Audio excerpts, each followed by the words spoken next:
The solo curse, a term I like to use when describing an NBA player's career that falls off as soon as they get good teammates. For some, this may be because of the ball hawking they used to do, others from not being the main guy anymore, and some from always getting their way. Today I'll present 5 players who all have never been the same primetime player they used to be once they joined a better team. Let's begin.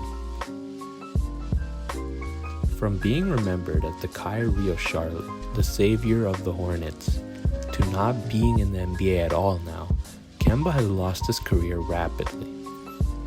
But how did this all happen? Well, while injuries were a huge part of the downfall, it all started from his signing to Boston. See, back in 2019, Kemba was an all-star, superstar of the league, and one of the nicest dudes ever. He was likable, marketable, and appeared to have what it took to take a young Celtics team to the finals. However, this is where the curse began its magic. After an 82-game season and a career high of 25 points, Kemba dropped hard. Yes, injuries were part of it, but the first season with the Celtics he put up 20, then 19. Landing him in New York where he put up just 11 points per game. Before playing for the last time in Dallas, putting up 8 points in 9 games.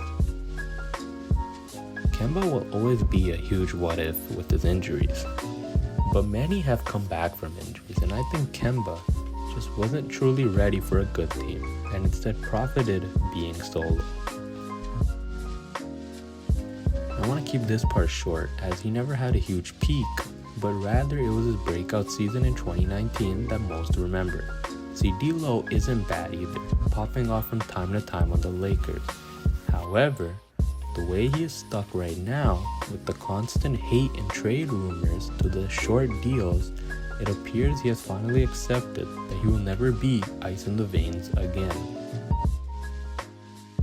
Once the former MVP, triple-double king, and a top 5 point guard of all time, Russ fell from the heavens straight to hell.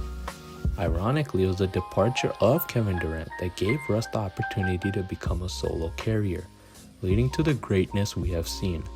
But the happy days with Paul George were over soon, leading him to H-Town with Harden. In fact, Russ did even better, going from 22 all the way to 27 points per game. But the winning was still not there. Houston gave up on him quickly, trading him to Washington, where he played 1 season, dropping to 22 points per game. Then Lakers with 18 and 15. Finally the Clippers, where he dropped to 11 points per game. See, when your playstyle is built with having the ball in your hands for so long, you can't fit with other teams.